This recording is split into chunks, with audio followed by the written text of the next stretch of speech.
रहने वाला मानव मेरे मंदिर में आएगा और नंदी के कान में कुछ कहकर जाएगा, तब तू उसको सुनकर माँ पार्वती से कहेगी। और पार्वती जब मेरे साथ प्रतिदिन प्रदोष काल में, प्रदोष के समय, शाम के समय भ्रमण पर जब पार्वती मेरे साथ जाएगी, तो पार्वती मैया जिसके सामने नंदी को रोक देगी, मैं उसके ऊपर कृपा करते हुआ चले जाऊंगा। ये हमारा भाव शिव महापुराण की कथा वर्णन कर रही है।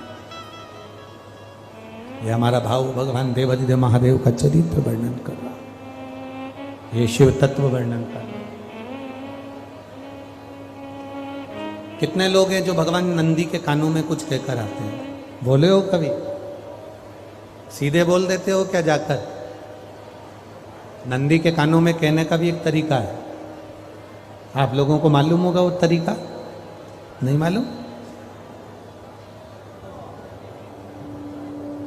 ये बेलपत्री की जो डंडी रहती है ना, बीच का जो भाग है, ध्यान दिए ना जरा सा, ये बीच की जो डंडी है, फिर से देखिए, बेलपत्री के दो पत्ते और उसके पास में जो बीच की जो डंडी का भाग है, दिख रहा है आप लोगों को?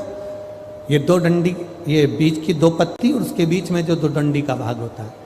जब हम देवाधिदेव महादेव से कोई बात कहने वाले होते हैं ना कि बाबा बहुत दुखी हूँ, बाबा बहुत तकलीफ चल रही है, बाबा मैंने एक कंपटीशन एग्जाम में परीक्षा दी है, बाबा मेरे जीवन में ये तकलीफ हो रही है बाबा, तब इस बेलपत्री की जो ये डंडी होती है, इस उंगली से, इस अंगुष्ठ से इस डंडी को पकड़ा जाता है और बाबा के कर्ण में कहने से पहले ये हाथ को नंदी के ऊपर रखकर फिर हम बाबा के नंदी के कानों में कहते हैं और चलते समय इस बेलपत्र को अशोक सुंदरी की जगह पर चढ़ाकर वापिस सजाते हैं। देवाधिदेव महादेव को पार्वती की बात मानना ही पड़ती है और वो कहना ही पड़ता है।